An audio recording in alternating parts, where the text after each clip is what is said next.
Hello, and welcome to this episode here where I am wanting to talk about one of my favorite game series of all time, and that is Metroid. So, doing this in celebration for the recent release of Metroid Prime 4 Beyond, and thought it'd be a good idea to have a look back at this series, discuss a little bit about its history. There's going to be a very casual, sort of a retrospective on Metroid as a whole. And then after that, I'm going to rank my top 10 favorite Metroid games. And then after that, give kind of a first impressions of Metroid Prime 4 Beyond. Because I want to talk about that game. There's a lot to say about it that I have. And I haven't beaten it yet. I'm about 4 hours, I think, into it, so not too far. But enough that I've got a good taste of it and all, where it's leaving an impression on me already. And I'll get into that here in a bit as far as overall what I think of it as of right now, where I'm at on it. But definitely wanted to, again, have a look back at the series as I'm going through Metroid Prime 4 Beyond. It really has, if anything, made me really appreciate the series that it came before it, right? And all just with the previous older Metroid games, that it's one of my favorite series of all time. It's one of the more important video game series and franchises of all time, but yet strangely somehow gets kind of overlooked as far as like when it comes to sales and all. And I mean, there's a lot of different reasons why that could probably be the case. But it's been a bit unfortunate just because I truly feel that Metroid is, like I said, one of the premier video game franchises out there, and definitely for me, the one of the three pillars of Nintendo's IPs. Where, for me personally, when I think of Nintendo, I think of Super Mario Brothers, obviously, The Legend of Zelda, and then also Metroid, and I put them all almost on equal ground.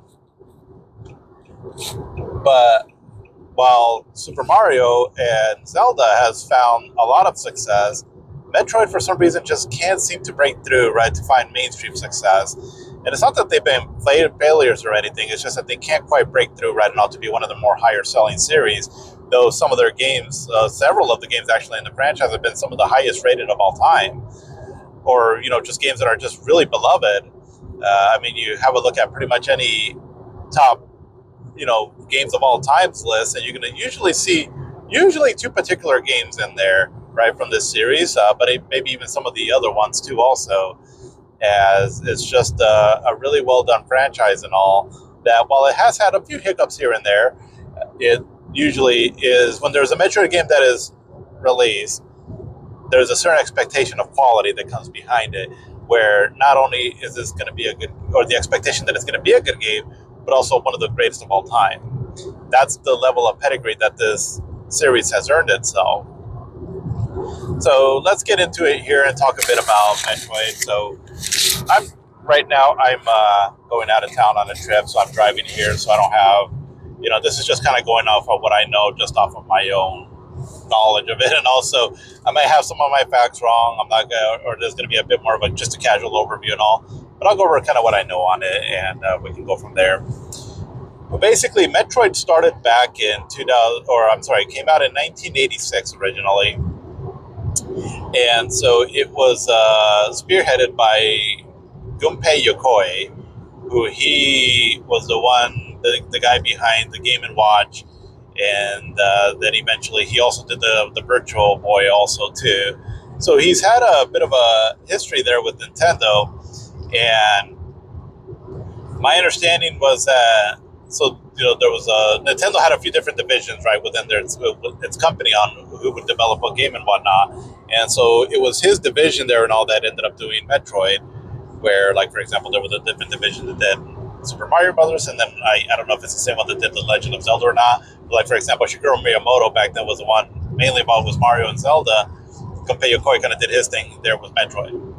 And so I don't know this for sure, but it kind of seemed like with Metroid, they were trying to combine both Mario and Zelda together in a way. And by that, I mean that it's a side-scrolling platformer, you can say, but it also has a lot of exploration elements like the way Zelda did. And so with the very first Metroid game, it's very vague as far as what to do next. And I mean, I do recall playing this game at friends' houses back then, and I really enjoyed the concept of it. That I just thought it was cool that it wasn't just a simple, go from left to right to, for a end goal, where this was more exploring and getting lost in this world and all. And I used to love the idea of that concept, even though, like I said, I didn't really get too far into it back then because I would just play it a little bit at friends' houses. I would get a little lost and then killed, and then that's it. But it intrigued me to want to keep playing it more. And yeah, I mean, the first Zelda, or I'm sorry, the first Mario. Oh my God, the first Metroid game. It's definitely. I mean, it can be very obscure and all, and so for a lot of people, if you try to go back to it, it can seem a bit too antiquated and all, where it doesn't seem very fun because it's brutal at first too. The enemies, they can be kind of hard, and then also because you can't duck in it, and so it just feels a little different, right, from what we're normally used to, like old school retro action platforming games playing back then. And you also only start off with a little bit of life and trying to get more life, and then eventually more missiles that you can get fairly early on in the game. It's a bit of a grind to get you back up to full power, so that can be very off-putting for a lot of people. And again, with no real clear sense of direction and all, that's another thing that can kind of throw people off, especially when a lot of the rooms look very similar. But either way, though, it still hooked people, and I think a big part of it was just the overall mystery of the game, the sense of like that you're on this alien planet and all, and it had Metroid games just have a bit of a vibe to them, and that's what this game really, and I think that's part of what really helped this game out a lot early on, right? Even with its more archaic graphics and gameplay and all that. And it started setting the stage for what it would become eventually the Metroidvania genre. And by that, it's just where, again, you're exploring a world where the levels are interconnected with one another, and you can advance more in the game by unlocking certain power-ups and whatnot that you can use as you're going through the game. And so by the time you're towards the end, you almost feel like an unstoppable force as you're able to unlock new areas, get new items and whatnot that you couldn't previously. And it's a very addicting gameplay loop that, again, this game started setting the foundation on that. There were other games too also that followed that sort of trade and all. This was one of the more first ones though, and even though, like I said, it wasn't, it's a bit, it's not quite as polished, right, as it would eventually become, but the idea was there though, and this game takes a lot of credit for that. But then the game, I don't know how much it sold and all, but it seemed like it was fairly successful enough that it became one of more Nintendo's premier IPs. Mario, Zelda, and then of course Metroid. And there were some other ones too, also like Kid Icarus and Donkey Kong and some other ones and all. But Metroid just sort of felt different enough though that it felt like it could stand on its own. Well, a few years later, and this would have been, I don't know for sure, but I want to say maybe 1991 or so, within that range right there, Metroid did get a sequel. And that was Metroid 2, The Return of Samus. So this was on the Game Boy, and this game here, it's a bit archaic also. They improved on some things where, for example, the graphic models and all seem to be a bit improved, but then you get the very sort of bland graphics with, all that the Game Boy could do, right? And all, because it's black and white or pea colored or whatever, right? And all graphics that it can do.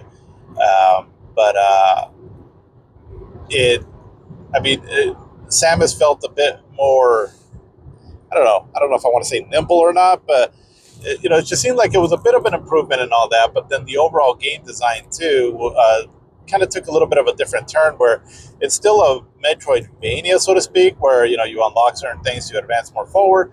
But in this one, you're hunting down these Metroids to eventually move forward, right, and all. And so because of that, it it feels a bit planned at times and all, but there is a bit of a certain atmospheric mood to the game also, right? Just like the first one, that still helped it become playable and enjoyable for people that played it back then. And again, we're still talking about it in the early days, Metroid, before this genre really took off.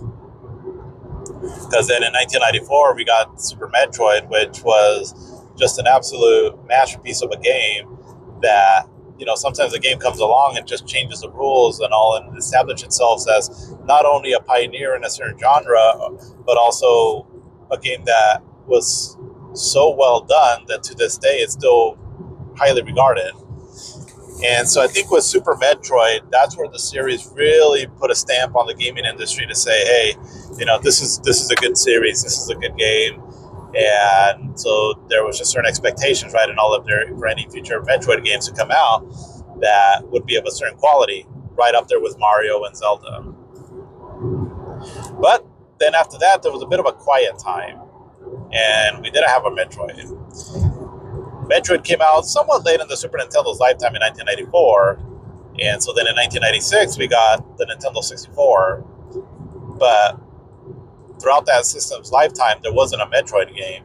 I think the only thing we saw of Samus was in Super Smash Bros., I believe. I can't think of anything else she would have been in. And that's another thing, too, also, that the series pioneered also, was that it was one of the first main games where it featured a female protagonist in a, more mainstream kind of game.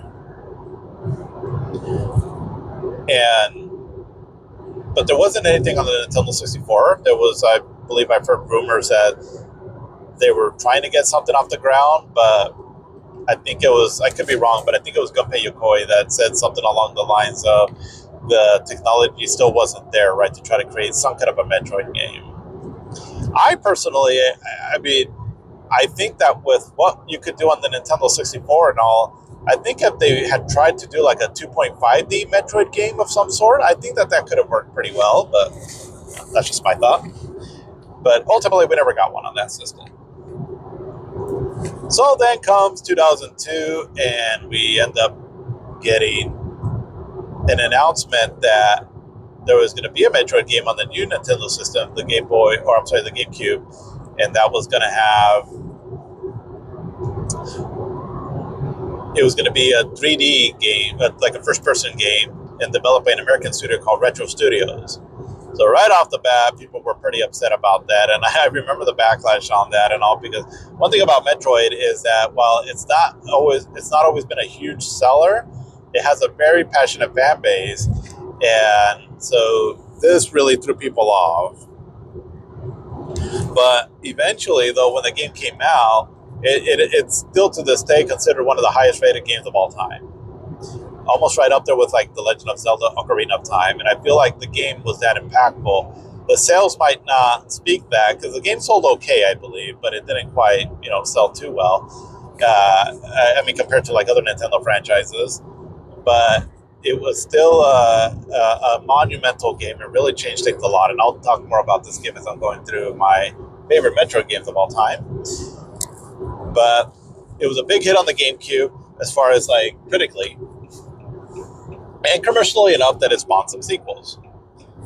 So in 2004, we ended up getting Metroid Prime 2 Echoes. But backing up a little bit, another thing that we did get also in 2002, kind of almost at the same time as Metroid Prime, was a new 2D Metroid game, and that was Metroid Fusion. So then basically what started happening here is that the series sort of started splitting off in two, where you had your 2D Metroids and then your Metroid Prime 3D games. And that's actually really cool, because you get the best of both worlds. And as far as how they fall in the timeline, like, should I play one Metroid game over the other and all that?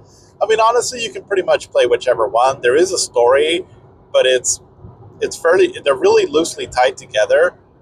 And I mean, like, some of them are more closely tied together and all that, right? But really, I mean, you can play pretty much whichever one in any order and all, and you're not missing a whole lot, right? There's actually, on some of them, there's a bit of a recap on what happened, and to get you, up to speed. And really, that's really all you need, right? And as far as like if you're concerned about the story, not that the story in these games are bad, it's just that they're more about the atmosphere, the mood of when you're playing the game instead of like a certain narrative, right, that you're following through on.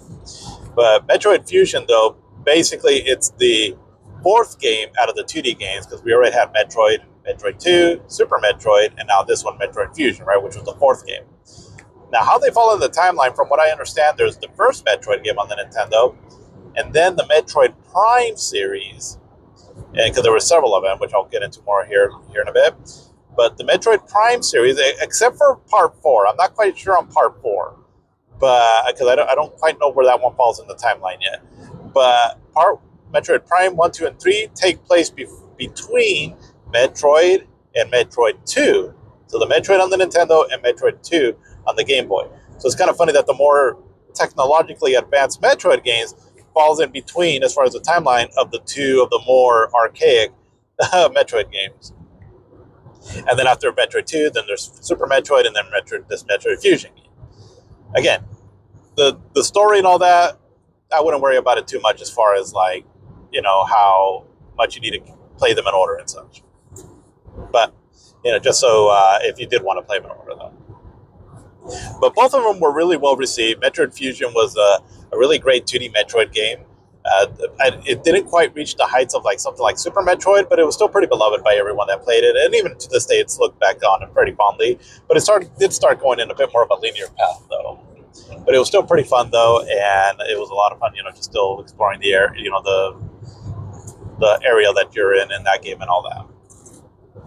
And the other cool thing, too, also is that they had like compatibility between the two. They're using like a Game Boy Advance cable that you would hook up to the GameCube and all, so they would link together, and it would have certain features that you can unlock. Like I think, I could be wrong, but I think in Metroid Prime, you can unlock like the Metroid Fusion suit, I believe, and then you can do something on Metroid Fusion, or vice versa, right? Something like that. But there were two pretty well received games. So then come 2004, and so then we got Metroid Prime 2 Echoes. So pretty quickly, right, just 2 years later, and we got another Metroid Prime game.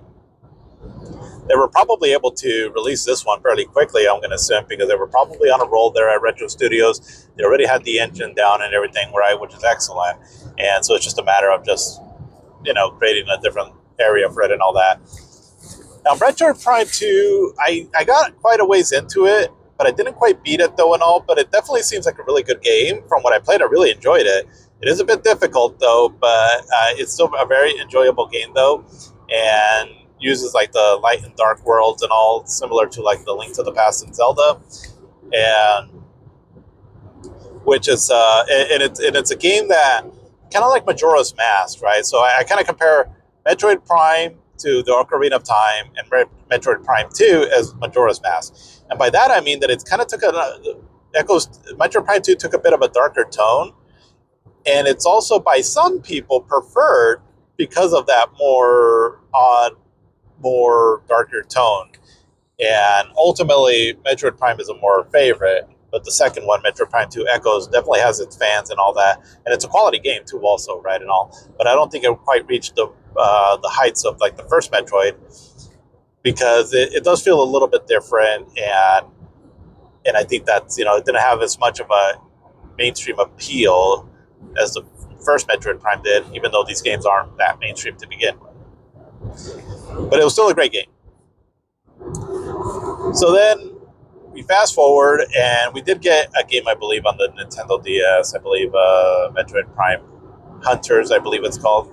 I'm not too sure. I never really played much of that game. It's done like in a 3D perspective, like the Prime games, but I don't know a whole lot about it and all, so I can't comment too much on it, except I think it was okay received, though, from what I understand. But then in 2007, so we had the Nintendo Wii that had come out, and so we got an exclusive Metroid game on the Wii, which was for Metroid Prime 3 Corruption. And this game, it utilizes the Wii controller modes. And actually, it was one of the few games on the Nintendo Wii that I can say, this is actually really fun playing it on the Wii. Because the way you control certain things and all that, it made it more immersive, right, and all than the previous Metroid games. As far as the controls go, where I actually really applauded the motion controls, which I generally don't like. but I thought that this one did it really well. And from what I've played of it and all, it does seem like an excellent Metroid Prime game. Also, my thought is that it's definitely not as good as the first one. Maybe not even as good as the second one, but still pretty high quality though. Yeah, I mean, it's not a bad game by no means, and the graphics too. Also, outside of that, it just runs at 480p, but they were actually really well done though, and probably the better one looking of those two there. Of that trilogy right there. But a few years later, after that, they blessed us with the Metroid Prime trilogy. And so what that is that it's taking Metroid Prime 1, this Metroid Prime 2 Echoes, and Metroid Prime 3 Corruption, and put them all in one bundle for the Wii. The cool thing, though, is that Nintendo went an extra mile and added those motion controls to Metroid Prime 1 and 2. So now you get the cool motion control of the third one implemented in the first two. Because the third one was more made specifically for the Wii, they don't seem as quite well implemented in 1 and 2, but it's still really fun though to play it that way. And actually, in a lot of ways, it is my more preferred way of playing those Metroid Prime games. But then after that, after Metroid Prime 3, there was a bit of a quiet period for Metroid. Well, I should say we did get another, I guess you could say like a mainline or big budget, big budget Metroid game, and that was Metroid Other M. And this game here definitely changed up the formula.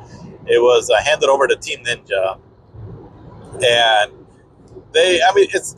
I'll get more into it here in a bit, but it's not a horrible game and all that, but it definitely started steering away from what Metroid is, and especially regarding the tone of the game, and then also Samus herself as a character. And so it's not a very beloved Metroid game. So if you're new to the series and all that, and you're trying to get caught up on what Metroid games you should play, well, we'll talk about it, like I said, a little bit more and all that, but I'll say right now and all that this is kind of known as one of the more black sheep ones. There was also a Metroid game that came out called Metroid Prime Federations or so. I believe it was like some kind of like a online hero shooter of some sort. I don't quite know. I just know that it wasn't also very well received too. So there was a bit of a dark period, right, for Metroid.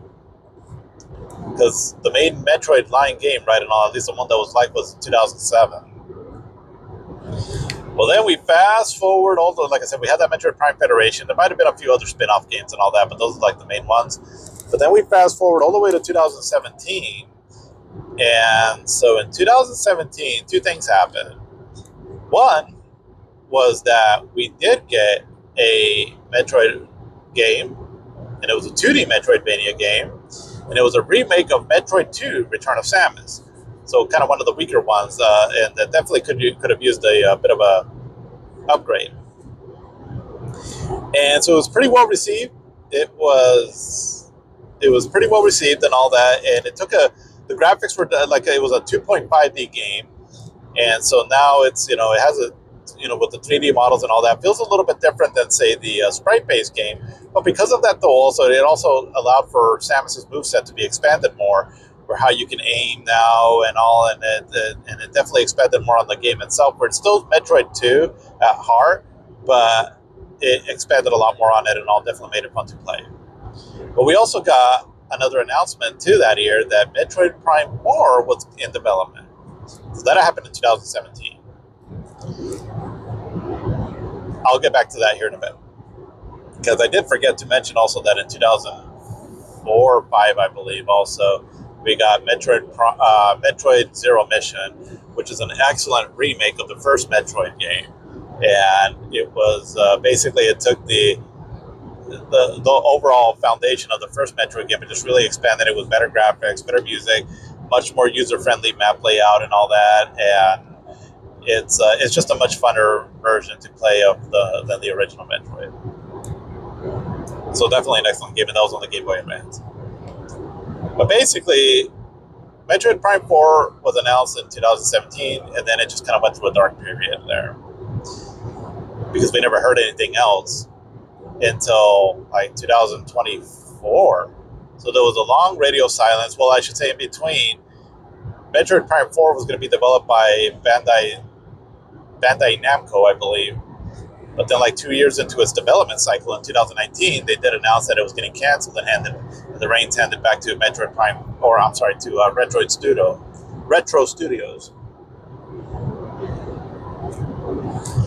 So there was some excitement with that because, again, Retro Studios had done an excellent job with the Prime games, and so the fact that it was coming back home to them, right, and all that definitely calls for a lot of excitement.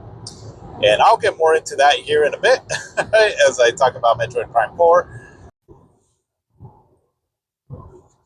But after we got the Metroid Samus Returns, there was again there was a bit of a silence and all that, and then after the announcement, right, from the Metroid Prime 4, but then in 2021, out of nowhere, well, it seemed out of nowhere, anyways. It was so I think it was around the summer, or early summer of 2021, that we got a reveal that Metroid Dread was coming out on the Nintendo Switch.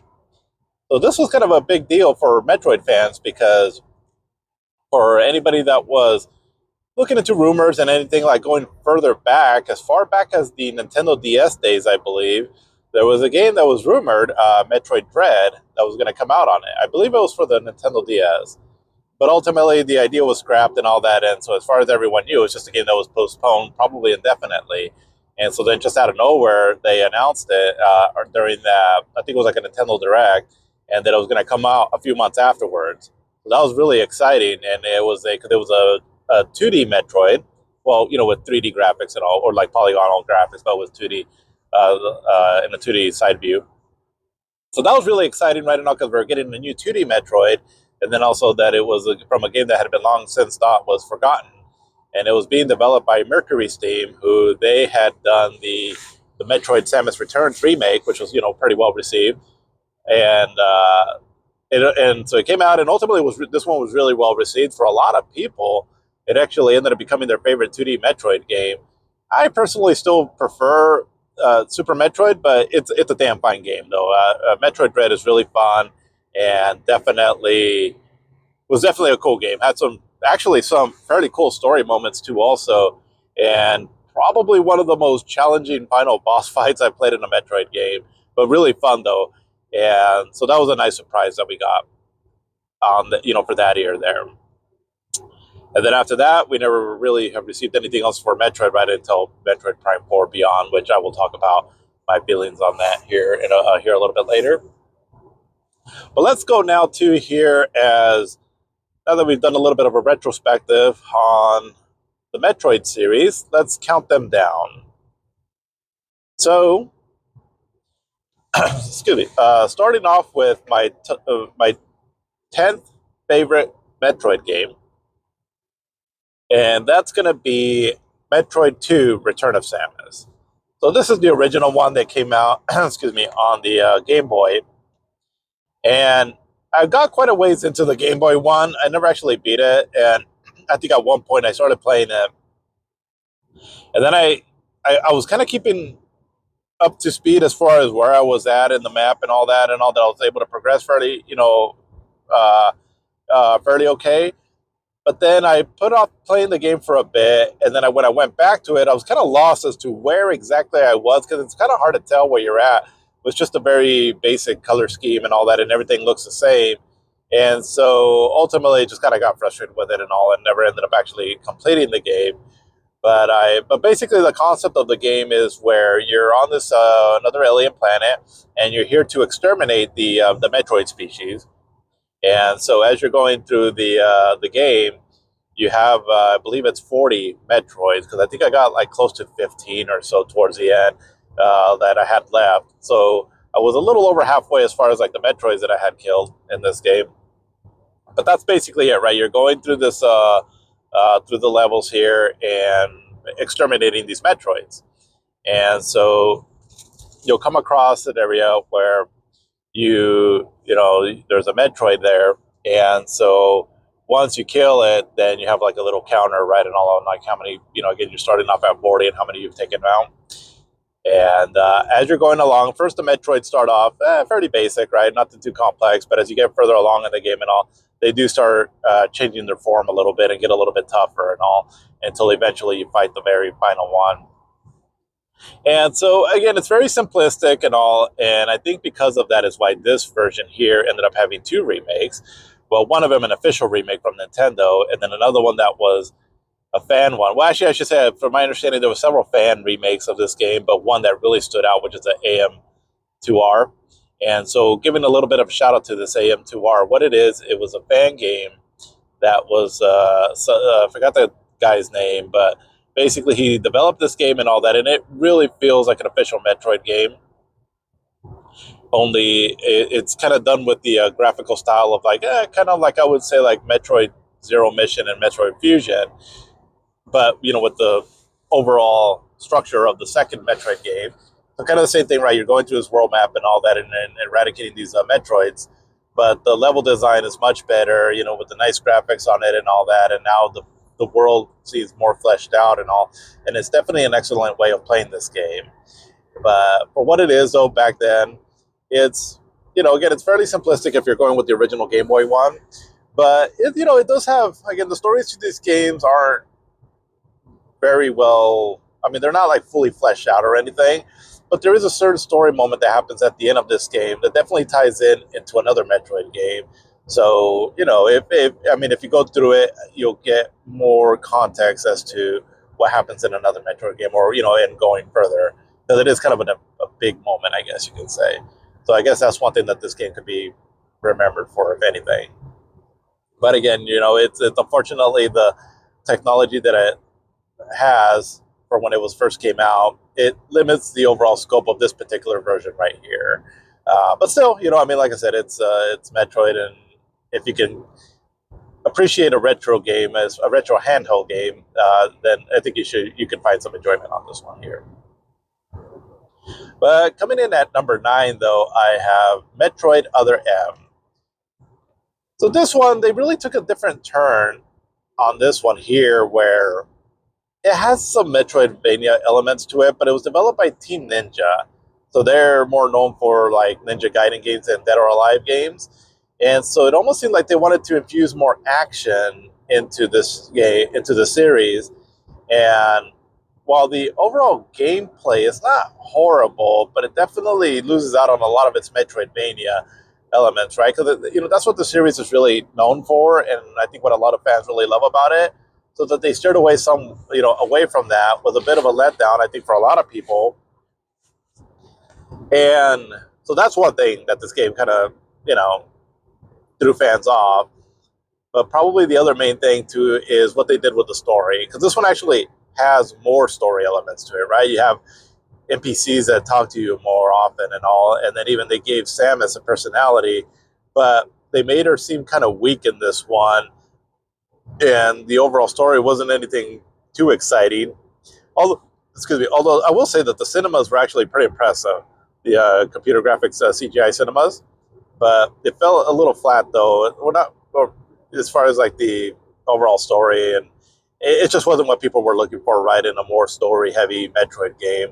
And like I said, and then the gameplay was kind of weird too, also, where you would use the Wiimote, and there was times where you would actually go into first person to scan your area. So it almost seems like they wanted to make it more action-oriented, but still retain some of the 3D first-person elements from the Metroid Prime games. But it just didn't really mesh together very well.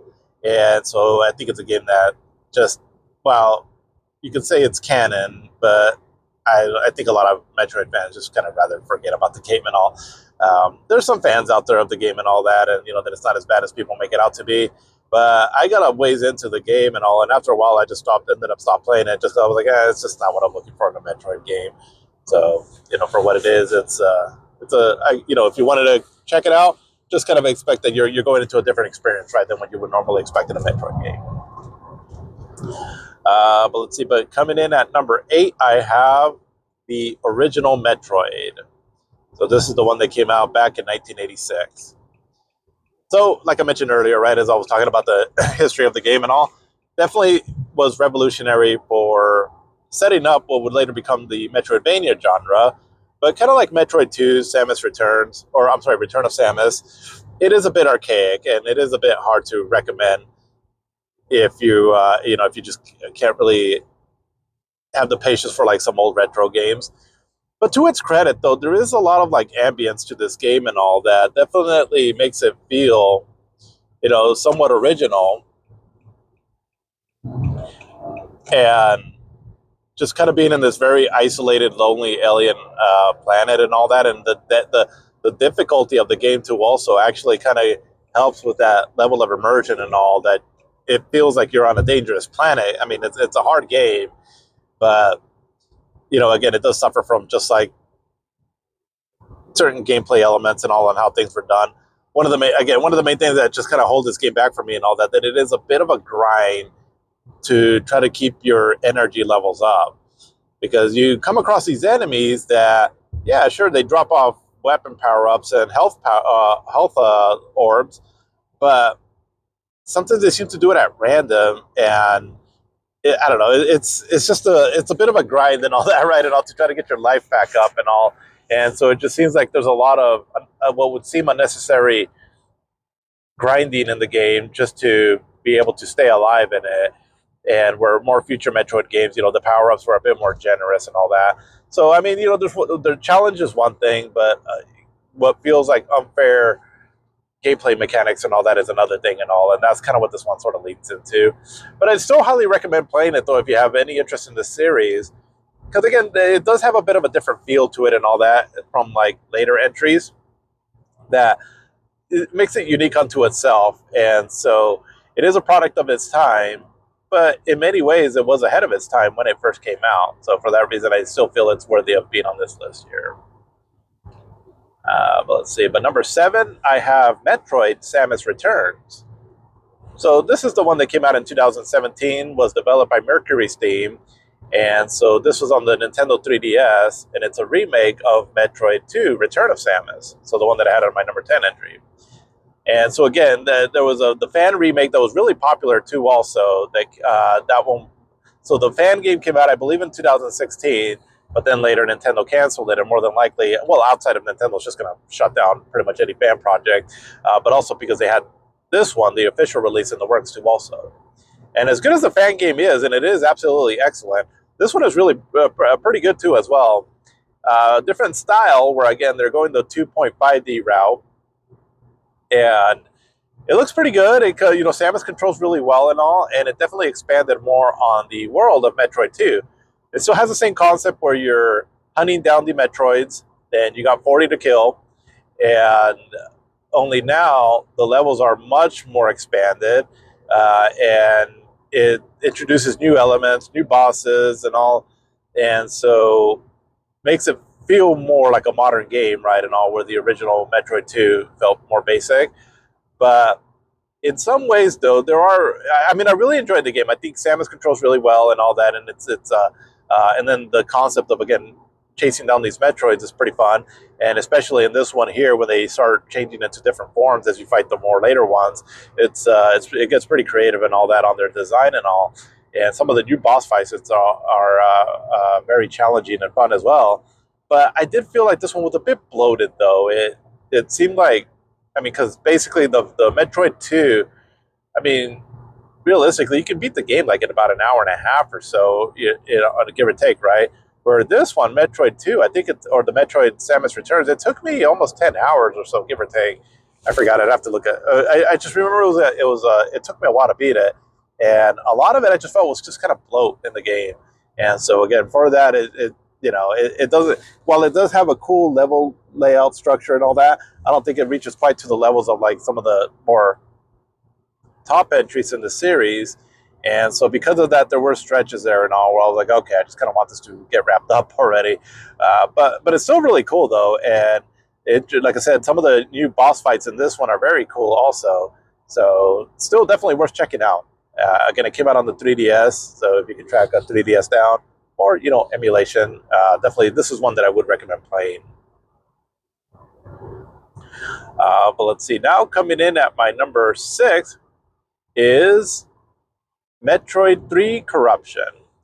So pretty much the Metroid games from like Metroid Samus Returns going up from here, these are all really excellent games. So these are definitely ones that I do pretty much recommend playing all of these, right, to some extent. I have Metroid 3 Corruption for number 6.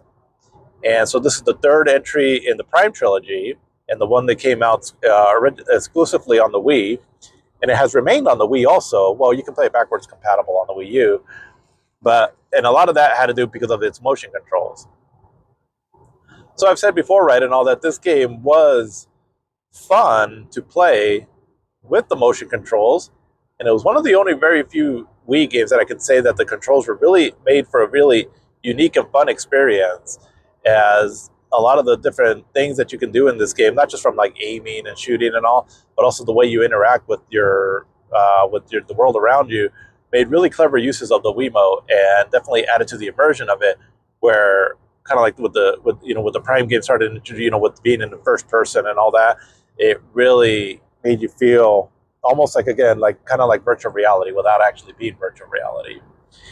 But yeah, it's a great game. I never actually beat it, but I got pretty far into it, and I thought that the added story elements and all to it.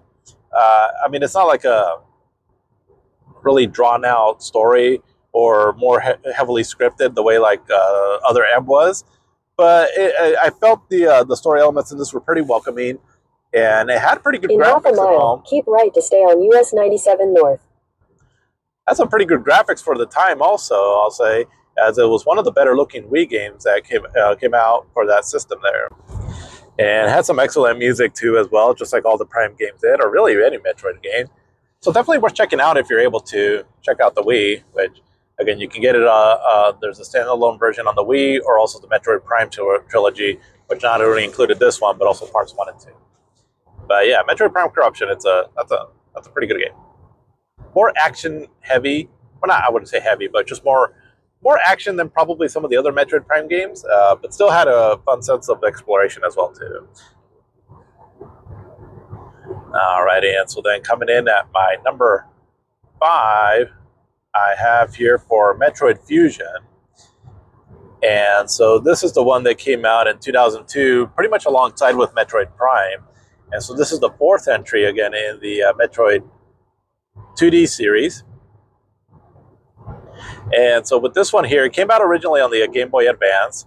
And this one, again, it was starting to have a little bit more story elements where you get infected by this new parasite called X, I believe, and Parasite X or something like that.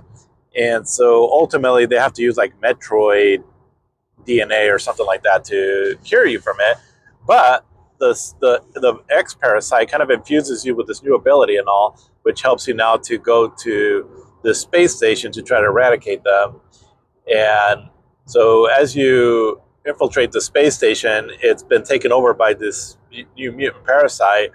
And so they're just kind of going through there and all that, right? Trying to solve the mystery of what's going on here.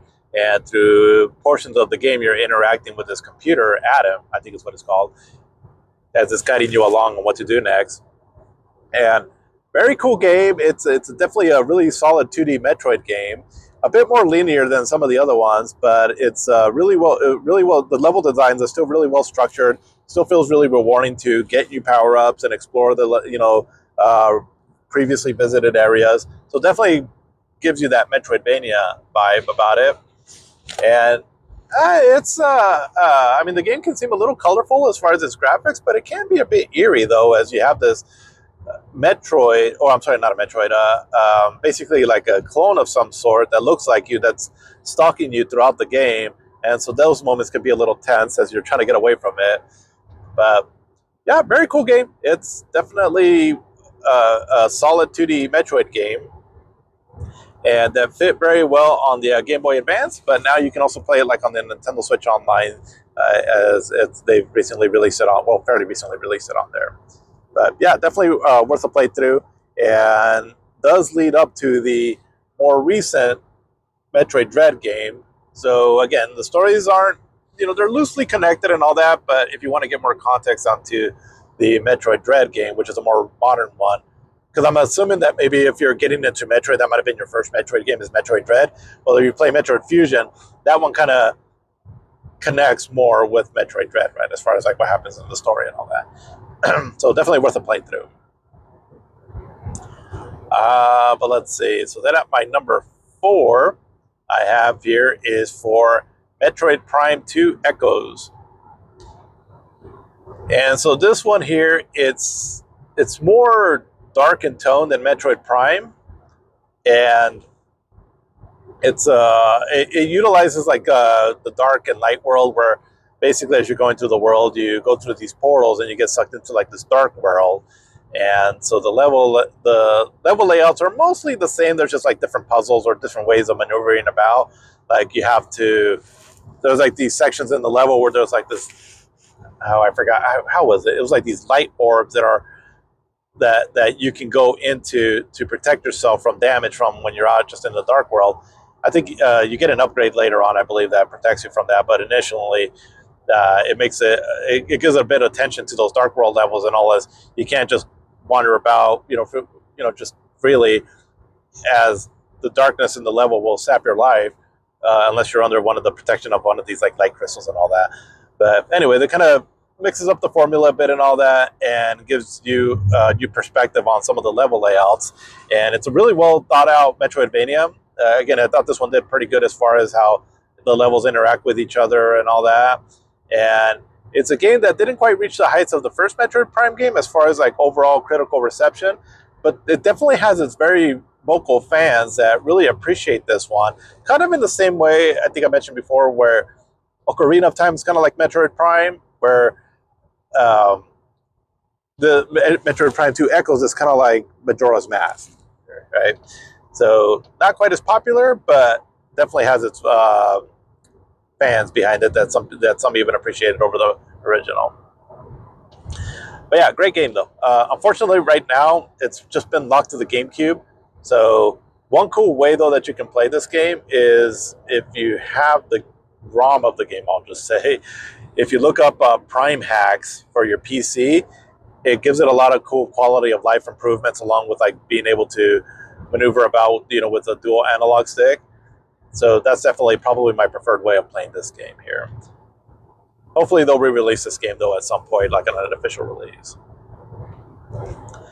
But coming in at number 3 is Metroid Dread. And so this is the more modern one, right outside of the recent one that just came out, Metroid Prime 4. And with this one here, so again, they went back to a 2.5D Metroid, very similar to Metroid Samus Returns that was done by Mercury Steam, as both of them were done by that same developer. So it has a lot of the same DNA as that game, only this one, they really improved on Samus's movement, overall control. And, now with 60 frames per second, it just runs a lot smoother, so it feels a lot better to control Samus. And the level layouts and all are really well done and all that. And I think it's a very fun Metroid game. Samus is probably never controlled better than in this game, and just a very solid Metroid game. It's my number 3 for a reason, right? It's definitely a solid game. But probably the one thing that does kind of hold it back a little bit for me though is while the level layouts and everything are really fun to explore, and again you definitely get that sense of like the interconnecting levels, the rewarding exploration and all that, but the levels are kind of done in a way where it's sort of nudging you along the whole way, where I never really felt like I got too lost in this game. And honestly, part of the appeal of like Metroid games is letting you explore in an environment and all where you are getting a little bit lost and all, and kind of because it kind of teaches you to really understand and study the levels and all that, and so the rewarding loop of finding new items and everything, or the sense of exploration, is a bit diminished because of that. But it is still a really fun game though to play though and all. And again, not that the level designs are bad, it's just that I think that they're kind of done in a way where it's nudging you along a bit and all. And so that was one thing that I felt was not frustrating, but I'm like, okay, well, not my preferred way of playing a Metroid game and all that, but still, it was pretty cool though. But coming in at number 2, and number 2 and number 1, honestly, they're almost neck and neck for me. But I'll give number 2 though to Super Metroid. And so this one came out on the Super Nintendo back in 1994, and just an amazing game. I can't say enough good things about this game here, because it takes it basically established what I would want in a Metroid game. And what it is that it's this, it's again, the sense of isolation, the sense of that you're exploring this massive world on your own. And so it gives you. I mean, it's it definitely improved it up from the first Metroid game, where it's even though it is a bit, it doesn't really tell you where you need to go. The genius of the level designs and all that help you helps it make it fun and doable to be able to seek out the next item you need, right, to be able to progress in another area. And a lot of that has to do just with the updated technology, right, from the Nintendo to the Super Nintendo, because now you can make levels that look a lot more varied, and so because of that they become more memorable. And so when you see something that, like, okay, I can't quite get that to that now, but it's easier for it to leave a for you to make a mental note of that area to come back to, right, as you're further exploring the world, and finding the power ups that you need. And so, because of that, I think this is one of my favorite Metroid games, and one of my favorite games overall of this genre, is because it definitely gave you that that playground to be able to explore and all. And while there is a lot of backtracking and all that, and for some people maybe some frustration, right, as you're going back and forth, and you're trying to figure out where to go, that's kind of the appeal of these games, at least for me personally, and why I really loved it. And because you do kind of get lost in this world and all as you're trying to get through, and that's part of the fun of it. Um, but it still feels very doable because, again, because of the excellent level designs and all, is a big part of it. And then as you're going through the game and all, you're going to have really nice graphics to look at, that are just really well done pixel art graphics from the Super Nintendo. An amazing soundtrack. This soundtrack is just definitely one of the best on the Super Nintendo. Really cool boss fights too, as also. And it all gets set up by this amazing intro at first, where so this game picks up kind of where Metroid 2 Return of Samus left off. And so the start of this game, it kind of recaps the events of the ending of that second game. It's called Super Metroid, but it's really Metroid 3. And then it kind of picks up from there and all that. And so the little story that it has to it is pretty cool, but the intro at first, it's really amazing, where you go to the space base, and then eventually probably the more popular nemesis of Samus is Ridley, who is kind of like an alien gargoyle space pirate looking thing. And so he takes away this Metroid and all, and then you have to escape this space base. And all of that, which is really cool. Was again, excellent music, and just really sets the stakes, right, and all, for when you first play this game. But then after that, you end up on this lonely alien planet and all, with very moody music, and right off the bat, right, and all, it just feels like a place you want to get lost in. And that was the beauty of this game here and all. And just, I can't emphasize this enough of how much the level structure and the level design really sell me on this game, because as even though you're doing a lot of backtracking and all that, there's just so many like nooks and crannies to explore and all that. And as you get new power ups and all, it just makes it really refreshing as you're revisiting these rooms, with a new pair of tools, right, and all at your disposal. And probably one of the best in the genre that ever did it, and kind of one of the granddaddies of the series too. Because even though there was Metroid 1 and 2 that came out before it, it was really this one that started perfecting the formula. And so I think when people think of the term Metroidvania, and so the Metroid part, I really feel starts with this game right here. The Vania part, well, that's another retrospective I'll do on another series at some point. But the Metroid part of it is predominantly, I feel it was inspired by this particular game right here. And that's why it is one of those generational games for me, because of how much it influenced the industry. I mean, it was massive, right? And I mean, so many games take after this game and all that. I mean, some of the greats, like, but the more modern greats, like Hollow Knight, for example. I mean, I enjoyed Hollow Knight so much recently when I played it, because it reminded me a lot of like the first time that I played through Super Metroid. It's just such a blast to play through, right? And all, as you're going through these levels and all, and added that with like the atmosphere behind it and everything and all, it just truly makes for a very fun gaming experience. And so Super Metroid is definitely an amazing game and one of my favorite games of all time.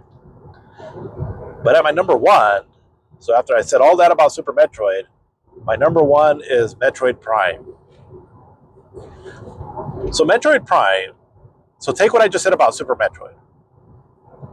apply that into a 3D space. And the I love 2D games, right? I believe 2D games and 3D games have their strengths and weaknesses, right? And I love 2D games, but I will say that that going to 3D on this one really amped up the level of immersion. Being in this isolated alien world and all that, as you're seeing it through Samus eyes, the change in perspective, and then alone, coupled with the really impressive graphics at the time and all that, just sold me so much on giving a sense of like putting you in this character's shoes.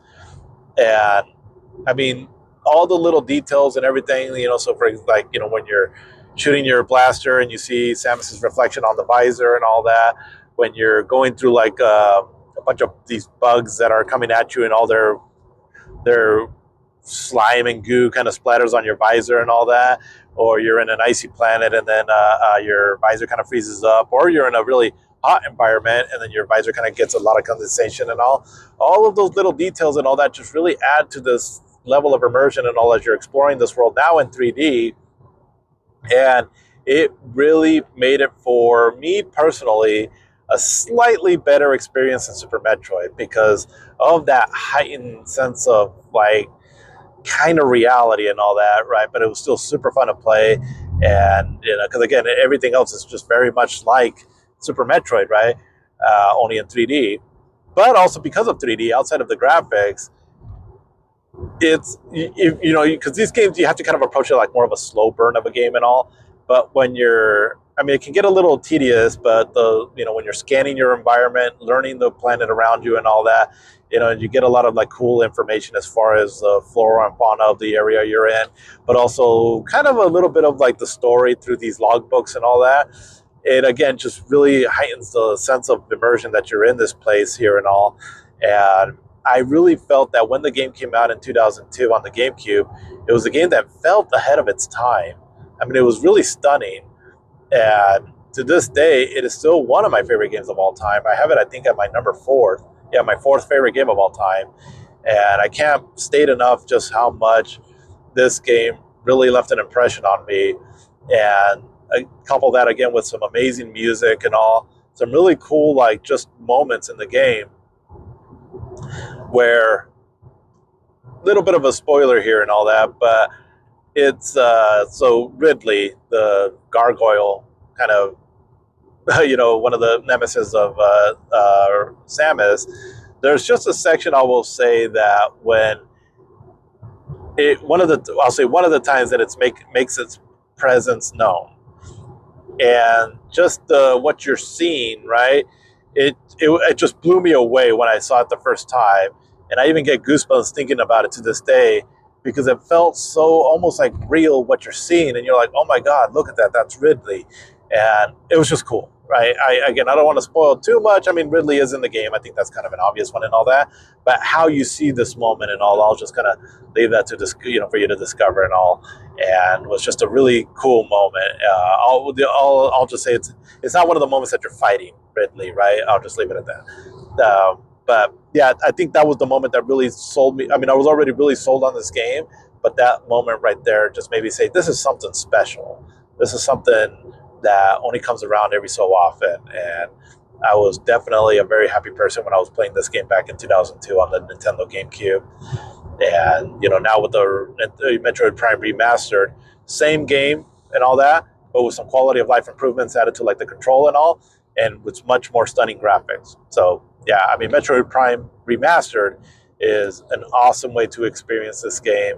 And if you have any interest in these kind of action adventure games and all that, or Metroidvania kind of games, this is definitely the best one. And one of the only 3D Metroidvania games that really was just was really well done to this extent here. But let's get now, though, to talking to you about Metroid Prime 4 Beyond. Oh boy. So, if you follow any kind of information that's been coming out about this game, if you've been watching reviews and all that up to this point, the game just recently came out on the 4th, so just has only been out for a few days. So as of the time of this recording, I'm recording this on the 6th, so it's just been out for 2 days. So, people have reviewed it, people are giving their impressions on it and all that. So if you've been kind of following along, ultimately, last I checked, it was at an 80% on Metacritic, right? Which is not horrible, but if you've been listening to everything I've talked about here prior to this, Metroid games have always usually been, there's a certain level of expectation that these games come with, right? That it's not only a good game, but it's amongst the best. And so at an 80%, not bad, but, it's a Metroid. Let alone that there was a lot of wait time, right, between Metroid Prime 3 and Metroid Prime 4. We're talking about, 18 years, I believe? And so it can be a little disappointing, right, and all. And so, when I first started seeing these reviews, my initial thought was, dang it. Ultimately, when it comes down to it, reviews are only there to kind of give you information. That's how I feel about reviews. They're there to give you some information. Whether you choose to like something or not, that should be up to you. As again, reviews aren't necessarily a permanent stamp on something to say this is what this game is, right? You can take a game that's maybe not the best reviewed and you can think really highly of it, and vice versa. And then a lot of times, there can be certain biases in reviews and things like that, right? But at the same time, you do kind of notice a pattern or after a while, right? And all, it's like if a lot of people are feeling the same thing, well, there's probably some truth to that as well too. But regardless, though, right, and all, however you choose to feel about a game should be on you. Having said that, though, there is also the reality that if a game isn't very well received, and then it doesn't do very well financially, that could really determine the future of that franchise or any games from that developer, so forth, right, and all going forward. And so I guess that is a bit of my concern on this here also, right, and all, regardless of how I end up feeling about this game, is this going to impact the series and how much, right? I still feel, like I said, I think before, that Metroid is a beloved enough IP for Nintendo that I don't think they're going to abandon it, but it could just kind of steer course of what they want to do with the series, and maybe for the better. Who knows, right? But I think personally the concern, though, is Nintendo does have a bit of a history with abandoning some of their more beloved IPs, Star Fox, F-Zero, and all that.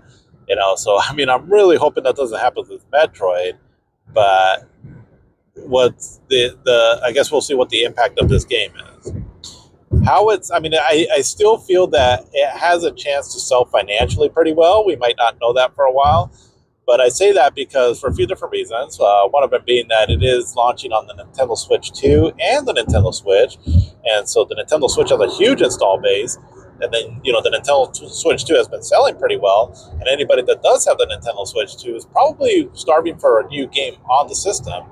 And so this is, if anything, it's a good showpiece for the game. And I'll get into that here in a bit later. But also because some of the approaches that they take with this game, you can tell that it's kind of more meant to cater to a casual audience, for better or for worse, right? But because of that, though, and all that, right, it could mean for, more sales on this game. That kind of stuff is always a bit of a hit and miss. Sometimes when they do things like that, the games flop, but other times it can, make them financially successful. Now, as far as like long-term success and all for the series and all, that's another story, right? And all, we're just talking about this specific game here. So it'll be interesting to see how well this game sells. But it is a bit of a concern, though, right? And all, just because, like I said, right, and all, ultimately the game hasn't been, I'm sure that Nintendo wasn't, or they probably were expecting the game to be this very, not poorly received, but this more mediocrely received. And so, but I'll get into that a little bit later. Also, it's just how I feel the game was sort of made and structured and all that. But let's get into it here. So, Metroid Prime 4 Beyond. So again, it was developed by Retro Studios, right? As they got the game came back to them and all after whatever Bandai Namco was doing with the game and all. Apparently, it just wasn't up to Nintendo standards. But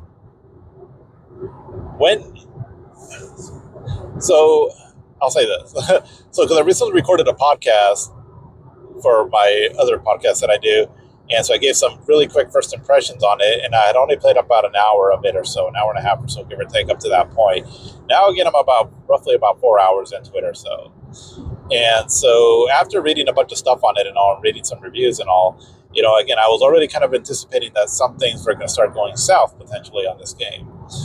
And here's kind of my take on it. Now, where I'm at in the game is I've got to the point now where without giving too much info, right, and all that, but I mean, it's been part of the marketing and all that, but I've gotten to the point now where I've gotten the bike and I can explore the desert area pretty freely. And I've messed around in that for a while, actually. So that's kind of where I'm at, right? So, okay. I will say that how much I end up liking this game, I'm not sure yet, but I have a pretty good idea. Even then, and even now, where I'm at right now, and then even then where I'm sure I'm going to end up on this game, it is not a bad game. It is by no means a bad game. I don't personally think it is. It is a decent game. It is actually a pretty good game. But I don't feel like it's a Metroid Prime game. And by that, I mean, as far as like a Metroid Prime game being a Metroidvania game. I could be wrong a little bit about this and all that, right? But something that was just kind of throwing me off early on, though, is, again, the first little bit of the game, it's amazing, right? The little area that you start off in, right, where the space is under attack, and you show up, and then you start helping out your Federation troopers. That is amazing. I thought that was actually really well done, and like I said on my previous podcast and all, it made me a bit emotional and all, just seeing how the high fidelity graphics on all this and all, and the action on display, and how even the gameplay as you're going through this area and all that, it feels amazing.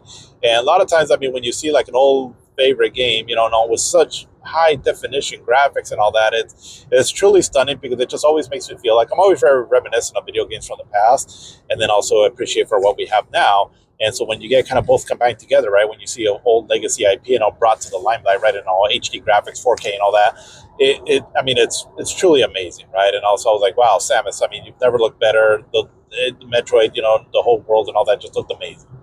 So that part there I thought was really well done. And then after that, you get into one of the more main areas, right, and all, which is, I should say that the first part, you end up in this, I'll just say like another area. And that whole little stretch right there and all that was very, was very good at bringing up this atmosphere and all that. That was very intriguing and all. And I was very interested in everything. It's a little bit slow pace and all that. But again, I'm okay with that, because this is a Metroid game, right? And that's part of the appeal of the games. It's a bit more of a slow burn and all. And so everything seems very mysterious and all that. The story that it's telling you, nothing too crazy, but it's very immersive. It's very, there's one thing that Metroid games have really succeeded on is kind of building up that lore and all of the world you're living in, all that, without just spilling everything out for you, right? And a lot of it is just the mood of everything, the environments and all that, and it just the area that some of the storytelling is happening just looked really stunning and all. And again, I'm playing it on I've been mainly trying to play it on my big screen TV. So I have a 77-inch 4K OLED LG TV, with HDR and all that, right? And so it looks really fantastic on there. And I'm playing it in 4K 60 frames, because I would like to play it at 120 frames per second, and I don't think it'll make too much of a difference. But if it already runs at 60 frames, which I'm perfectly fine with, I do want the 4K, because to me that is a sweet spot. 4K 60 frames per second, because you get kind of the best of both worlds, right? Maybe I'll try to mess around a little bit with 120 frames per second and all, but for right now, 4K 60 is amazing. And so I'm really in awe of everything, right, and all. And everything looks just so very beautiful, very ethereal almost, and it's doing a very good job at bringing me into this world, right? Again, the story's nothing too crazy. You're the chosen one. You're here to save this alien race. Pretty much, we've been there already with this character, right? Well, with this franchise, which I'm okay with, right? That's part of the appeal of the Metroid series. And then you end up in this kind of a world that's in a very kind of like dense forest, right? I think it's called like Fury Green. And I mean, truly, this is where like the graphics are really a standout, right? And so as you're exploring this area, when you first walk in and all, I mean, it looks absolutely stunning. And I mean, the graphics are, you can tell that the game was made with the Switch in mind, because some of the models of like the just some of the things out there, right? And all like the greenery, the like the ground, the rock formations, and the trees and all that, right? And all, I mean, they look very well done and all that, but they still seem a bit simplistic in their models, right? And in the architecture and all that. The 4K 60 really enhances them a lot more, right? But when you get up close and all that, you're like, oh, okay, this still seems like a Switch game, just really high res, right? And all that. It still looks beautiful because the artistry of everything and all that just looks really stunning. And so as you're going through this world and all that, I mean, immediately I was thinking, this looks like freaking Avatar, you know? It just looked amazing. And then again, one of the things about the Prime games and all that have really, you know, why I got so sucked into the first one was seeing this beautiful alien-like fantastical world through the eyes of Samus. And I don't say that just because it's in the first-person perspective. It's the little details and all that that really go a long way into selling that. And by that I mean, like, for example, when you are, let's see, I'm on the road right now, so you might hear some things from my GPS here. But as you're going through this world, you can see like Samus's face or her face reflections, like when you shoot your gun. In half a mile, take exit 104 for US 97 toward Yakima Bend. And like the way there's like water sort of like condenses on her blaster. A lot of little details, right, and all like on the edges of the screen, you can see like the what looks like the inside of her visor and all that, and all of that just really sells you on this, you know, you being in this world here. Another thing too also is like her hand to also like when you're interacting with something or when you're using your psychic ability and all that, her hand kind of comes up and all that. But basically, like her hand animation and all. I mean, it really makes you feel like you're in the suit with her and all that. And it's basically like virtual reality without actually virtual reality, but about as close as it's come to for me in any video game where, again, it's not actually virtual reality. And again, that's one of the things that's absolutely sold me on the first Metroid Prime game. And so now to see it with this level of high graphic fidelity and all that and all, I mean, it is truly stunning. I can't express that enough of how amazing this looks in this perspective and the way it's done with all the little details added, because those little details really emphasize the level of immersion, right, and all as you're going through this world. So that is amazing, right? And so again, you're going through this fairy green world and all that, and it looks absolutely stunning. And you know, you're looking off in the distance, and just like the out in the horizon and all that, with all the kind of like jungle-looking areas out in the distance and all in the mountain areas and the waterfalls and all.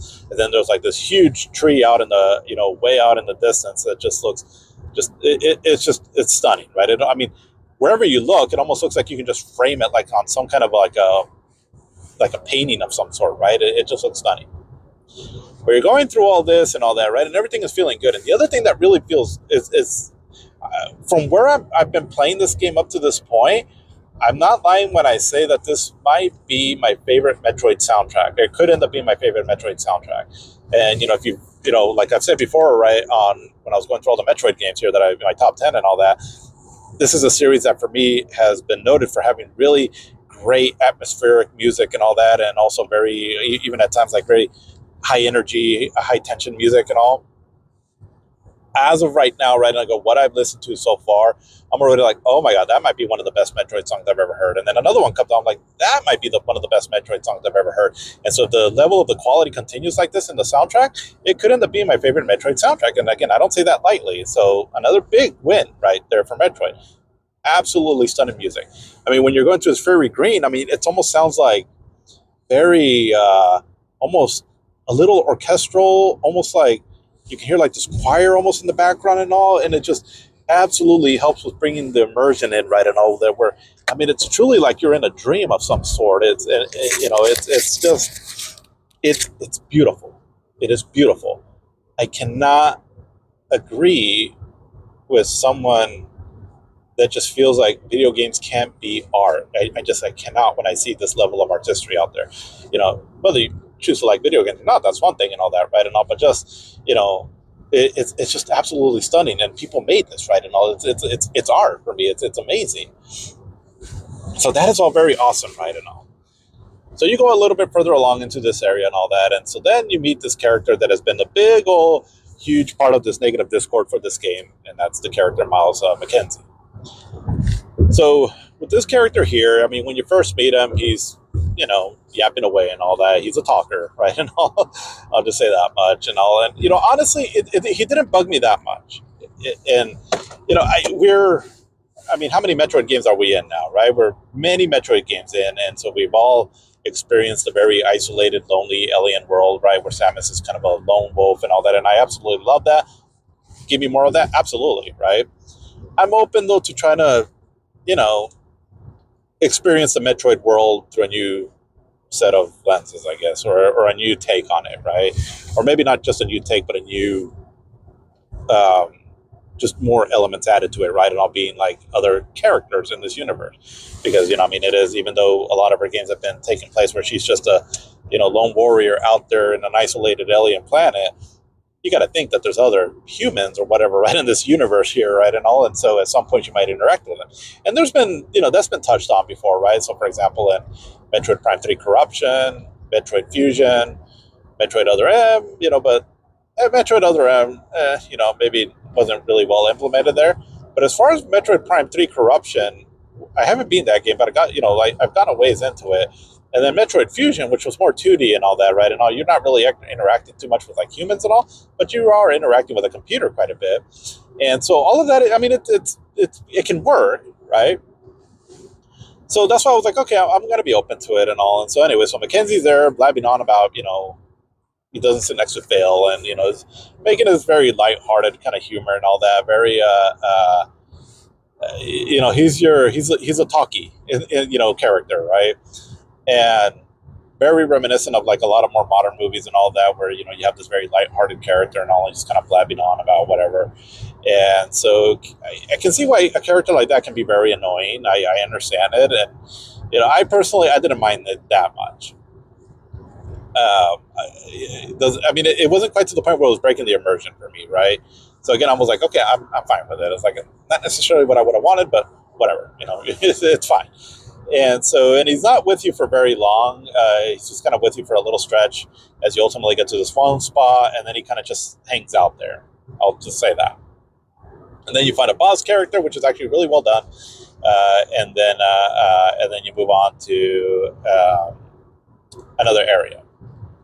And so this other area, well, you're introduced to the desert. I'll say that much. And that first stretch right there, when you're first introduced to the desert area, it's not a whole lot. And actually, when I was in this desert area at first, I was like, okay, this is actually kind of cool, because it does feel very isolated, which again is one of the main things that people really like the Metroid games for.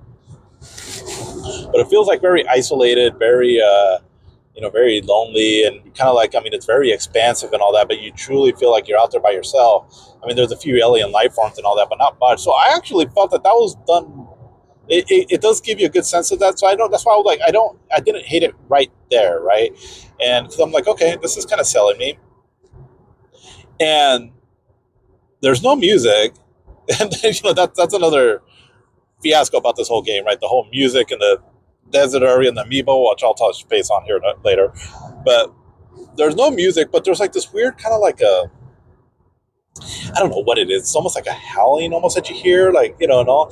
And I actually kind of like that, though, because I was like, oh, this is very eerie almost, right? And again, the desert, it's very bright. It's it's out in the sunset and all, or not the sunset, but the sun's out and everything. So it's all very bright, but it still feels kind of eerie, though. And so I'm like, okay, I'm digging this. I was like, I don't actually have mind this. I end up in this one area, and so I'll just say it's the area where you get the bike, Viola. I think it's called Viola. And so now this section right here is actually something that I had been reading about that people really enjoyed it. But this is actually where I was starting to see part of the problems that I think I'm going to have with this game. Again, I have to experience it more to see if what I'm thinking is going to hold up and all that. But I kind of think it is, though. And basically, what I mean by this is that this stage that you're in, where there's you've seen it in the previews and all that. It's the area where there's like a lot of lightning and all that. The stage, the look of the stage and everything is really awesome, very atmospheric and all that. A banger of a song too, also that's playing during this section. I've had that song stuck in my head, for a while now, and it's amazing, right? So I'm like, okay, this is cool, right? And all looks like I'm gonna get something here. I'm assuming I think I'm gonna get the bike here. All right, cool. It looked awesome, right? Well, fast forward about an hour and a half or two or whatever it took me to beat it, and I'm like, I don't know. I was like, I was like, okay, I see what they're doing with this game, right? And I'll get to that here in a bit, right? And but like I said, I ended up being in that section there, and I liked it and all that. But again, I had some issues with it, and so then and then you fight a boss fight and all, and which is pretty cool. And then after that, you're out into the desert area now with the bike, right? So this is the part that a lot of people have been complaining about, is when you're out in this desert area and you finally have the bike, because now you're exploring and all that. And so here's kind of where it really started breaking down. So the desert is a part of it. It's a part of it. It definitely is. But it wasn't just the desert, though. What it was also that this game, I was starting to think, right, is not a Metroidvania game. This game is not really a Metroidvania game. It's what it seems to be is that you have this hub world, being the desert, that is connecting all these different areas, and so you're traversing through this hub world, going from one place to the other. And when you get to the levels, I could be wrong on this, right? But I'm going off of my experience from what I've played already in the area where you get the bike. But these levels, because I was like, well, I guess if the levels or the worlds that you're in, right, like the the main dungeon, I guess you could say like dungeons, that if they're pretty large, and if they have a lot of like the classic Metroidvania gameplay, okay, all right, maybe I can get behind that. But like the bike level, it was cool, like I said, in the graphics, the environment and all that, but it played like almost like the level layout played out like just kind of like a generic 3D action game. Because and I kind of got that sense because there was like a save point at the start of it. There was a save point what you can tell is like the end of it. And so, there's a bit of backtracking and all that, and you can tell like there's things that you can come back to and all, but it felt like very like generic. The level layouts, honestly, they felt a little generic. And so, from what I've already been kind of reading, and I got that feeling from that stage there again where you get the bike, I'm thinking, okay, what I think this game is going to be is that you have this very expansive desert area, which is, kind of boring. And there's not a lot to do in there. And then you get to the main dungeons, if you want to call them that. And then if these dungeons lack like that Metroidvania kind of like map layout and gameplay and all that, this game is not. It's going to feel a little generic. And again, I say this because one of the absolute strengths of a Metroid game has been its level layouts and the way the levels get interconnected with each other and all that, and you end up getting new power-ups and all that, and so then as you're backtracking through these levels, that it feels almost like as if you're a new character, right, with added equipment and all, and it makes it a lot of fun to explore. That's been one of the main strengths of a Metroidvania game and all, but this game is going to seem to lack that, though. Again, I haven't gone through like there's like a volcano level, an ice level, and all that. And right now, I'm kind of stuck trying to figure out where exactly I need to go because I try to go to the ice level. Apparently, I couldn't go there. Then I went to the fire level, and I'm like, okay, I don't think I can keep advancing in this. So I'm like, okay, well, I need to, it was getting kind of late yesterday when I was playing it. I was like, all right, maybe I just need to like try to really try to think like, okay, where have I been? Did I miss something and all that, right? And all. But that was my impression, and that's going to be for me one of the biggest complaints, and it's going to be kind of a big complaint for me if that ends up being what it is. Where again, it's a it doesn't feel so much like a Metroidvania, but it feels more like just a generic 3D action game. And the problem with that is that while the core gameplay of Samus, her shooting, her locking on to enemies, shooting missiles, jumping and dashing, and things like that, that all feels fine. I mean, it feels very refined, right? And from what the Prime games have been. But the Prime games have never really been. It wasn't like its main strength where it was in its action. It's not bad by no means, and it's more than just serviceable, right? It's fine, it's good, but it's not on par for me personally, right? For like a more dedicated action game. And when you have, because but again, like the more impressive, like let's say Prime One, the first Prime game, what made it really impressive though was also the incredible level design, right? The incredible interacting levels and all that, where it just makes it an absolute joy to go through and all, because you're constantly thinking, where should I go, right? It's like, and wherever you end up going, it feels like a reward, right? And all for either uncovering a level or finding a new spot. Of like, oh, I got to come back to that and all that, and all, and then trying to figure out which power up will be able to let you advance in a certain area and all that. And yes, this game has that, but the way the level seems to be done. And again, I'm only talking about this bike level and all that, but I kind of get the feeling like the rest of the game is going to be like this. Is that there's just not much. The level layout and all doesn't really like feel like you're really exploring an area that you want to unlock because of its creativity. It's just kind of more like just because you're just advancing to the next checkpoint, if that makes any sense. And to me, that is just not a Metroid game. Now, a big part of this, because I started thinking about a few things actually, right, as I'm going through this and all. And one thing is, I might be feeling like this because I just fairly recently got done playing Hollow Knight, and the first Hollow Knight, and I had an absolute amazing time with Hollow Knight. It's a game that I had put off for a while and all that, and all, but finally gave it a chance. It was mainly during the months of September this year that I finally went through it, beat it, fell in love with it and all that. And one of the things absolutely that I loved about this game is how well it does that, and the level designs and all, how everything feels connected and everything and all that. It feels very rewarding. It's almost like these, like how, I don't know, everything just interlocks in a way that it's just very fun, creative, and it makes it a joy to play through these levels and all. And especially as you gain your power ups and all that, on how just fun it is to revisit an area. And Hollow Knight is one of the best games at that. The first Super Metroid was one of the first games that did that really well. Castlevania Symphony of the Night is another game, right? And all that I felt did that really well too, also.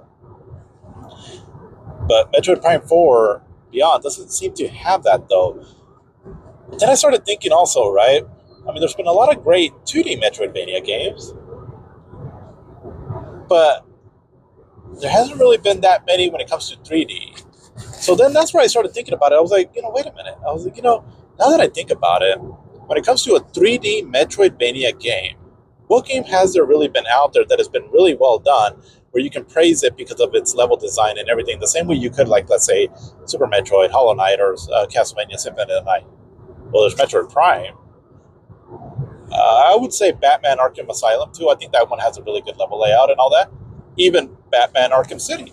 Like, Batman Arkham City has, I guess you can say, almost like a similar structure to Batman Prime 4 Beyond, where you have like your hub world, and then you get your quote unquote dungeons. But the difference, I think, with Batman Arkham City is that the hub world, being Arkham City, there's a ton of stuff to do in this hub world and all that, right? That is very fun to explore. And then when you get to the so-called dungeons, they're actually really cleverly laid out as well too, also with a lot of fun objectives and and all that. And then also that you have a lot of just fun story beats to it also too. Well, again, Metroid Prime 4 doesn't seem to really have that. So then but then I kind of started thinking also, I was like, well, maybe Metroid Prime, because then I started thinking about that game, right? I was like, Metroid Prime came out in 2002, and it was almost like maybe lightning in a bottle or so, right? Because again, I can't really think of a whole lot of 3D Metroidvania games outside of maybe those few examples that I just mentioned. And so they really nailed it with Metroid Prime.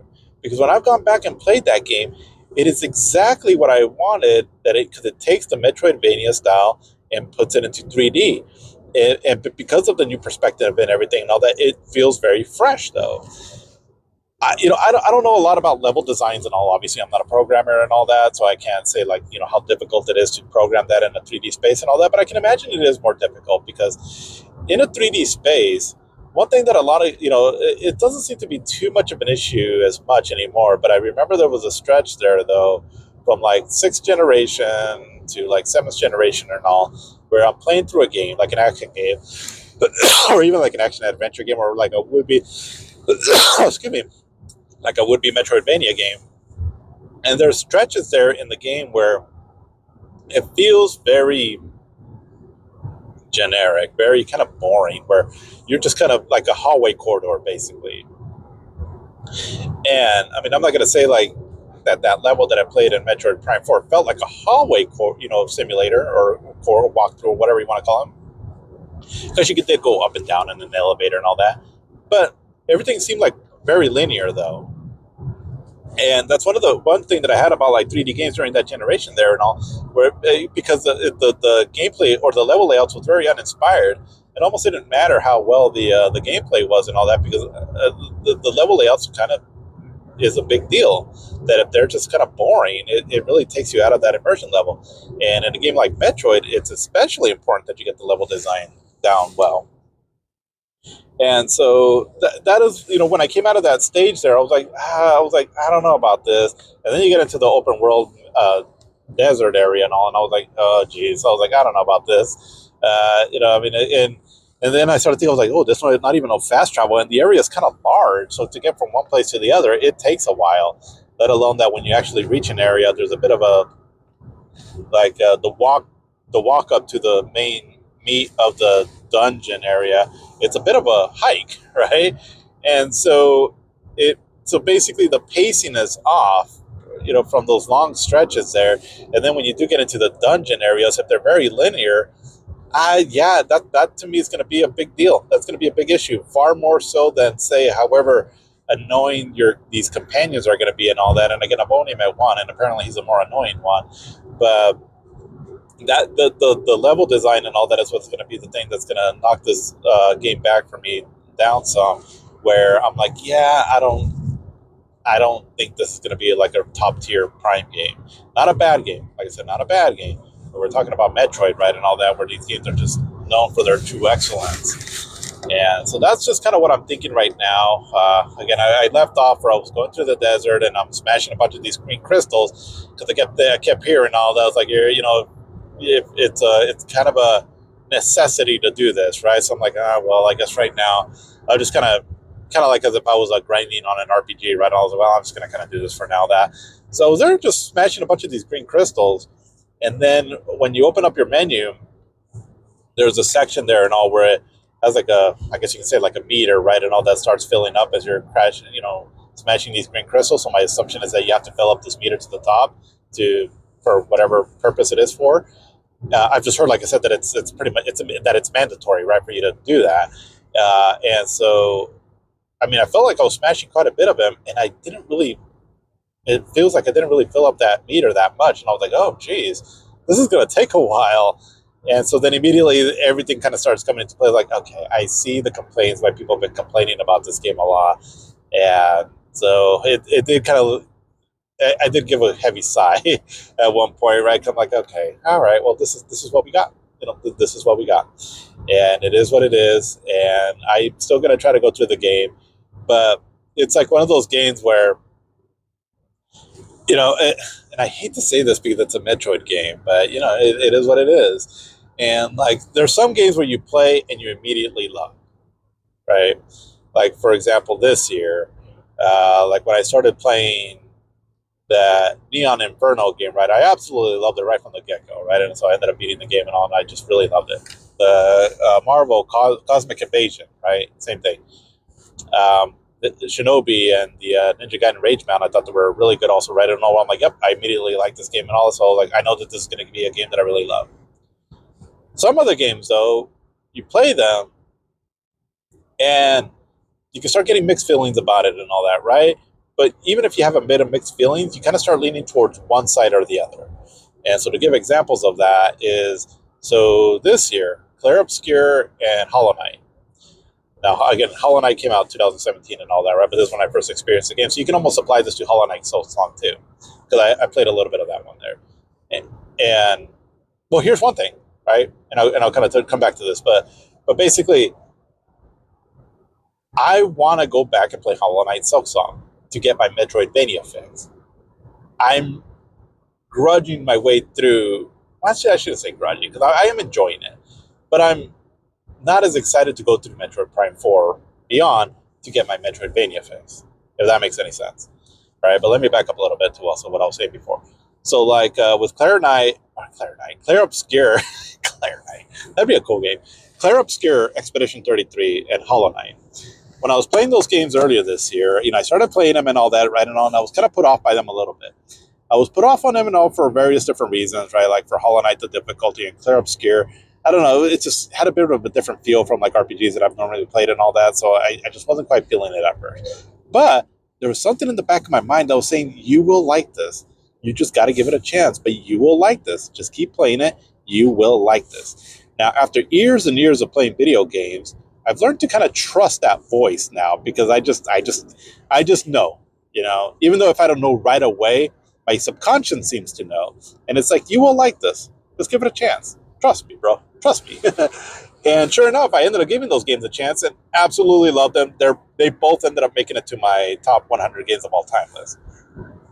Claire Obscure, if you've been following my podcast and all, had some kind of mixed feelings about it at first, but that game has just been lingering in my mind more and more and more, that it almost seems like each day I find a new appreciation for that game. And so now I was like, you know what? I do love this game. I absolutely love this game. And so that's where I kind of stand on that game now, right? That it's definitely my game of the year, and it's definitely it's up there on one of my top favorite 100 games of all time. So I absolutely love that game. Hollow Knight also, right, and all that. It was kind of the same thing. I was like, yeah, this game's kind of rough and all that. It's tough and all that, but I think I will like this, right? So that little voice in the back of my head, you're gonna like this. Just give it a chance. So I'm glad I did because again, they both were fantastic. With Metroid Prime 4 Beyond, again, I started playing the game. There's certain things that I really like about it and all that. I absolutely really love about it. Like I said before, right, when I first started talking about this game. But, this and this and this. So again, I'm at that crossroads, right, where I have mixed feelings about the game. But that little voice in the back of my head was like, I don't think you're going to hate this game, but I don't think you're going to 100% like it. And every time I get that little voice in the back of my head when I've been playing games, I end up being right. Because again, after a while, after playing games for so long and all that, you just find patterns and all that on what you end up liking and all that. And so that's kind of where I'm leaning with this game here, is that it's not telling me, trust me, bro, you're going to like it. It's telling me, yeah, it's not bad. But it's a bit of a disappointment. And it's frustrating to say that again, right and all, because again, I just, everything that I've loved about the series so much, and that I have to say this about this new entry here, because now what does this mean for the future of the franchise? Again, it's way too early to call, because again, the game just came out, because, if the game sells well, then, hopefully they can refine the formula and all that. But Nintendo, one thing about them, for all their flaws and everything, is that they definitely do want quality in their games, right? On one of their main flagship franchises. They don't always obviously, make a great game, but they definitely seem to really want to emphasize quality in their games, right? Because they're very, very protective of their IPs. And so I'm kind of thinking that with this game, getting a bit of a bad critical reception, not horrible, because again, last I checked, it was at an 80%. So that's not horrible, but probably not what they were expecting. I think that they might try to do some changes and all that, right? And again, maybe for the better or worse, we don't know yet. But for example, what it kind of feels like is, so again, I really want to know the history of the development of this game. I just don't know how much of that we'll get, because Nintendo is very protective of their IPs and also the making of and all that. And, so I don't know how much information we'll get, but I really would want to know, right? Because if you look at it, so they gave the game to Bandai Namco. After 2 years, they canceled it. They scrapped it all, right, and gave it to Retro Studios. and then they worked on the game for another 6 years or so. But the game still feels kind of Frankenstein together. What could have happened is, so the Legend of Zelda: Breath of the Wild was a huge hit for Nintendo, right? And you can almost kind of tell like Metroid Prime 4 Beyond is taking some Zelda inspirations, and so it almost looks like you try to Frankenstein together the two different kind of Zelda games, where you on one end you have one where you have kind of like a hub world and then you have your dungeons and all. That's very much kind of like what Metroid Prime 4 is in a way.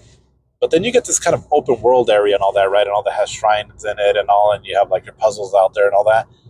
That's kind of what it seems like the desert world wants to be. And so try to like almost like mesh them together, but then it's for as long as the game was in development, but it almost seems like they didn't have enough time or funding or who knows what to make it all work. And so then when you start looking at the marketing material and all, because I remember when I saw the game first, I was like, oh, this looks cool and all that, right? And all, but something about it though, I don't know, it wasn't quite like really clicking. And then Nintendo, I mean, they were marketing the game, but it didn't seem like they were really pushing it too much for a series that you would almost think that they really want to push, right? And all because they're the new Metroid game, right? And all, which is one of their flagship franchises, but they're really trying to get more sales on it and all that. But it almost seems like they were trying to be a little discreet about it, almost kind of like they knew, like, I don't know if this game's going to really be a big hit with people, but you know what? We've already spent so much money on it. We already have this. We just got to get it out. And it kind of feels like that. And it's unfortunate because, we're living in this time now where another thing that I started thinking about it, right, as I'm playing this game last night, is it just time to let some of these old games, these old franchises die? And what I mean by, and it kind of reminds me of that song from the movie A Star Is Born, like, maybe it's time to let the old ways die. Maybe it's time to let the old games die. And maybe it's just because the gaming industry is just changing a lot now, and I don't know how much more we can continue to expect a high level of quality from some of the old legacy games. Because a lot of them have been kind of going in different directions and all that, and a lot of reasons why is because it seems like they're trying to chase modern trends, but a lot of them have been kind of failing. So, for example, Final Fantasy 16. Now, I personally like Final Fantasy 16, but the direction that they kind of took and all, it seems like it's trying to appeal to like a certain, modern audience and all, with, more action, but the level layouts and all that are, they can seem a little bland and all. And, and then also like, oh God, what's another franchise out there? I can't think of any right now and all that, but it just kind of seems like they're steering away from what, excuse me, what made a lot of these old legacy games popular back in the day. And they seem to be doing it to try to chase more modern trends. The thing is, though, that these modern trends now, though, it's not really like what people even want, though. Because, I mean, I honestly feel like a lot of the younger people, right? Because a lot of people that are complaining about this and all those older gamers and all, or at least gamers that have been around for a while, it seems, where, we expect a Metroid game, right? We expect a Metroidvania game kind of made in this, give us more of that. We would have been happy. But they're going in a different direction. So they're not really catering to us anymore. They're catering to this other audience now that, like a more mainstream, a younger audience, perhaps, I would assume. I don't know for sure. But because of that, they're trying, it's, because it's more modern, newer audience. They're into things like live service and things like that. Not so much into like the kind of games that we used to like to play. I mean, there are, right, for sure, gamers that do like playing that kind of stuff, but I don't think it's like kind of like where a lot of these gamers, younger gamers and all, want. And so, because if they were just to cater to like people like me, but they sell as much unit, because at the end of the day, it's a business, right? And that's, I guess, the other thing that I'm getting into is that where before games were made with a certain level of like passion, love, and all that, where it was like inspiring, the creativity behind a lot of these games. But that's it just that's just not what people seem to want nowadays. Because you see that also like in movies and in all the so it's music as well too, right? Where everything is getting more kind of like assembly line, kind of, I guess is one way to put it, or kind of more things that have been tried and true, I guess, but also at the same time starting to lack like creative vision, creative inspiration, and all that. And I think that's why like the indie scene has really been the one that's kind of picking up the slack right enough, because they're basing games off of like things that that they know that gamers, true gamers really like, as opposed to just trying to appeal to the masses and all. And that's kind of seems what Metroid Prime 4 was trying to do, because it seems like it's trying to have these characters and all that they make their colorful commentary and all that, along with trying to shoehorn in what seems to be Breath of the Wild sort of inspired gameplay. And again, because Breath of the Wild was such a big hit for them, but it just doesn't mesh. Where Metroid is its own thing. Metroid has been, I don't want to say popular because it hasn't been super popular, but it's been appreciated because it is its own thing. Metroid and Zelda, while they do share a lot of similarities, they are also different at core. And so when you're trying to combine it with a Zelda kind of style, it's starting to lose its identity, and so then the people that have been there for it and all that are going to pick up on that and call it out. I've been playing Metroid since back in the old school days, right, with the original Nintendo game and all. So there's a certain expectation that I had for Metroid games, and this doesn't seem to be quite it. Now, again, I say all this not to, because again, I don't necessarily hate the game, not by no means. It's just that it is a bit frustrating because it is a Metroid game, which I hold to such high esteem. But we'll see. Like I said, I'm still going through the game and all. I do plan to beat it. I'm going to try to beat it and all, even though some of the parts have been kind of annoying me. But I'm going to try to beat it, because ultimately it doesn't seem like it's a super long game. And, have my thoughts on it and all that. But, yeah, it's just, I don't know. I kind of wonder about, like, how much more do we need to keep dragging? It's kind of like, dragging out the old actors, for one more ride, like Harrison Ford and Indiana Jones, or, something like that. It's like, come on, it's like they were amazing amazing back then, but now it's a different time now. It's a different everything now and all that. And how much more do we want to keep trying to refresh something that probably doesn't matter how much you polish it and refresh it and all that. It's just not in demand anymore. So when you try to do something different, you're just not going to find that audience anymore. But I don't know. That's just kind of what I think about this game, at least as of right now. I don't think I'm going to really like all of a sudden do a complete 180 on this game, as everything that it's been showing me and all. I think that it's going to continue on with what I'm anticipating. And if that's the case, I'm sure I'm going to still be wowed by some amazing moments, maybe some clever puzzles, I would assume. I would assume some cool bosses and all that. Amazing music, I'm sure, and awesome vistas. But the core of what Metroid is, I feel like it's lacking in this game. And it's a little unfortunate and all, but for whatever the case is, maybe you do like it, or maybe you're someone and all that this game was made for, and you're really appreciating it, and so you're listening to this and say, well, no, I actually do like it, and I do appreciate that it's a bit more linear and all that. Okay, cool, right? And if that's the case, and if Nintendo makes a lot of money off of it, well, okay, well, there you go, right? But it just kind of seems like they're killing the spirit of the old games and all that, and so that's why someone like me and all is a bit disappointed with this release here, and why I think that ultimately it's being a bit. Well, actually, I should say it seems like it's very divided out there right now as far as like people's opinions on this game. But that's just my take on it and all. I'll try to talk more about it once I've actually beaten the game. I just want to get those impressions out there, and also have a look back at the series, which has been very, very special to me. As definitely, I would say, Metroid Prime is my favorite game from Nintendo. So, and then there's Super Metroid, which is my third favorite game from Nintendo. So it's definitely, I don't know. I really like Zelda too, also, right now. But I don't know. They're pretty much neck and neck for me, Zelda and Metroid. Mario, I love Mario games. They're fun platformer games and all that, right? And all, but the kind of gamer that I am and all that, I'm generally going to lean more towards the Zelda or a Metroid. And for me, those two franchises are almost neck and neck. But yeah, but for what it is, though, not a bad game, but just not what I was hoping for.